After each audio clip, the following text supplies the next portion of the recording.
Não é necessário saber jurídico para denunciar as falas criminosas de Gustavo Gayer, disse o ministro Silvio Almeida ao Diário do Centro do Mundo. Vamos ver aqui. Entrevista exclusiva do ministro dos Direitos Humanos e Cidadania ao DCM. Vamos ler juntos aqui. O advogado e filósofo Silvio Luiz de Almeida, ministro dos Direitos Humanos e Cidadania do governo Lula, estava num evento da Rede Progressista de Games quando viralizou um ataque do deputado bolsonarista Gustavo Gayer, do PL, nas redes sociais em 28 de junho.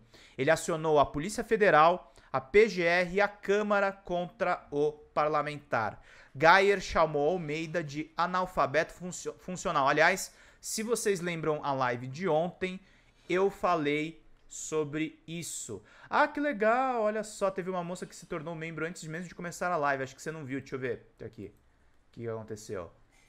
Vamos lá, gente. Vão curtindo e vão compartilhando, vão compartilhando. Acho que ela virou membro quando tava fora da live, viu, atrativamente. Mas obrigado aqui pelo seu toque.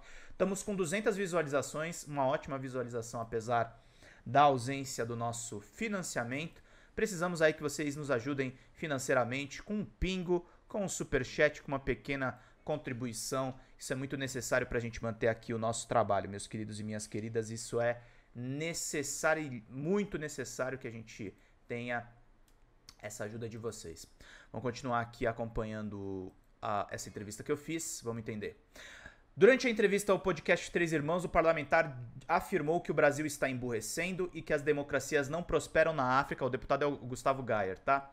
Não prosperariam na África por conta da capacidade cognitiva da população. Não tem como a democracia dar certo no Brasil. Você pega e dá título de eleitor para um monte de gente emburrecida. Em seguida, o apresentador declarou: você sabia que tem macaco com QI de 90? O deputado disse: viu isso aí também? 72 na África, o QI.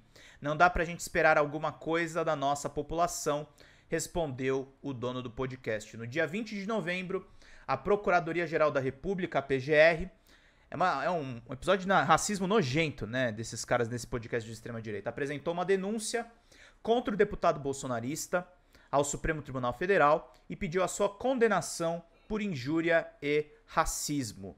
O órgão pede a cassação do seu mandato caso ele seja condenado à pena de prisão por mais 4 anos. Ao DCM, Almeida concedeu uma entrevista exclusiva falando sobre essa denúncia na PGR contra Gustavo Gayer. O ministro dos Direitos Humanos também falou sobre os pedidos de impeachment montado por bolsonaristas contra ele, baseados em viagens de Luciane Barbosa Farias, divulgada pela imprensa corporativa como a Dama do Tráfico, e os resultados da pasta no primeiro ano do governo de Luiz Inácio Lula da Silva. Aí eu perguntei para ele lá: Silvio, a PGR denunciou o deputado Gustavo Gayer no Supremo por injúria racial por ataques que ele fez ao senhor. Como você enxerga essa atuação da Procuradoria?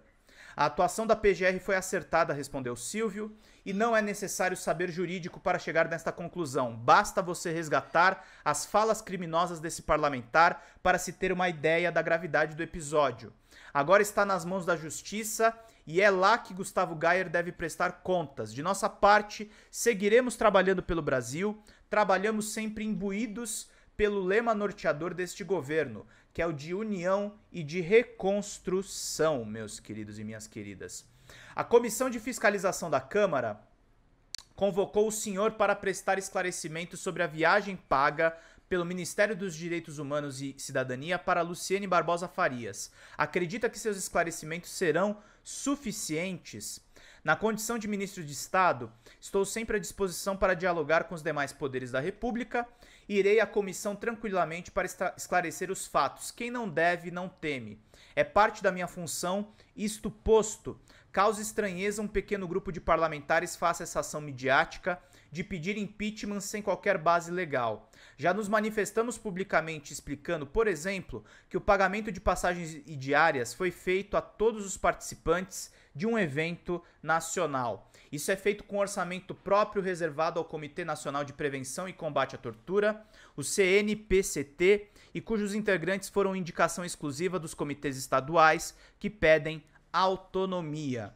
Além da viagem de Luciane pelo Ministério dos Direitos Humanos e Cidadania, a extrema-direita reforçou, até com participação da imprensa, o encontro dela com Flávio Dino, que não aconteceu. Como você qualifica essas fake news? Perguntei para ele. O Ministério de Direitos Humanos e Cidadania trata dessa questão de fake news e do discurso de ódio com muita seriedade e desde o início da nossa gestão temos feito ações no sentido de contribuir para o combate contra essas práticas nocivas. Estamos avançando, mas não é uma tarefa fácil, e esse episódio com o ministro Flávio Dino, que é uma pessoa extremamente competente e séria, mostra bem isso. Reafirmo que, apesar dos ataques daqueles que insistem em tentar dividir o Brasil e causar pânico moral na nossa população, seguiremos trabalhando lado a lado, ao lado de todas e todos que desejam um país próspero, sem desigualdade e preconceitos de qualquer espécie.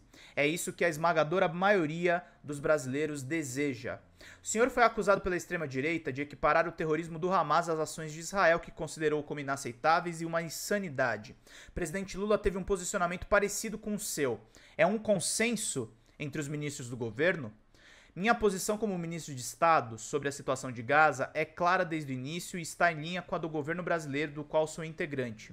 Desde o primeiro momento, condenou com veemência os atos terroristas do Hamas e também criticou duramente o massacre perpetrado pelo Estado de Israel, o que indubitavelmente viola o direito internacional humanitário. O presidente Lula já manifestou publicamente sua posição de cessar-fogo imediato para que se interrompa o que ele mesmo chamou de insanidade, que tem vitimado especialmente as crianças. Um cessar-fogo que aguardamos com ansiedade. No relatório do Ministério dos Direitos Humanos, a pasta teve um investimento total de quase 300 milhões nesse primeiro ano para aportar no combate ao extremismo, visita aos presídios, apoio na defesa dos povos originários, entre outras ações. Quais são as suas expectativas para 2024? E aí responde lá o Silvio. Importante ressaltar que, neste primeiro ano, trabalhamos com um orçamento projetado pela gestão passada, que não demonstrava grande apreço pela pauta dos direitos humanos. Ainda assim, buscamos formas de incrementá-lo e estamos fazendo um grande esforço para corresponder às expectativas da nossa população. A parceria com os outros ministérios é fundamental e temos realizado diversas ações conjuntas. Para citar uma mais recente, lançamos há pouco o Novo Viver Sem Limite, cujo orçamento de bilhões de reais terá a coordenação do Ministério dos Direitos Humanos e Cidadania, mas com a participação primordial de outras pastas por meio da Câmara Interministerial dos Direitos da Pessoa com Deficiência. Quando perguntam sobre a minha expectativa, respondo que elas são as melhores, pois percebo a disposição e a garra com que todos do governo federal estão trabalhando. É de fato um trabalho de reconstrução pautado na união. Bonito aqui o documento, né? Todas as pessoas importam e são valiosas para nós. Entrevista que eu fiz. Também tem um documento aqui dos direitos humanos e cidadania para vocês verem, que é bastante importante e está disponível aí nessa reportagem que eu fiz para vocês ficarem atentos aí, gente. Tem muita coisa bacana, tá tudo muito detalhado. Aliás, parabéns ao ministro Silvio, parabéns ao governo Lula por essas todas boas ações. A gente tem algumas críticas ao governo, mas eu acho que o Silvio aí é um bom exemplo do que a gente pode esperar de bom dentro desse governo. Mesmo que se critique, tem a questão lá das privatizações dos presídios, mas eu acho que tem uma coisa bem legal aí. Vamos lá, gente!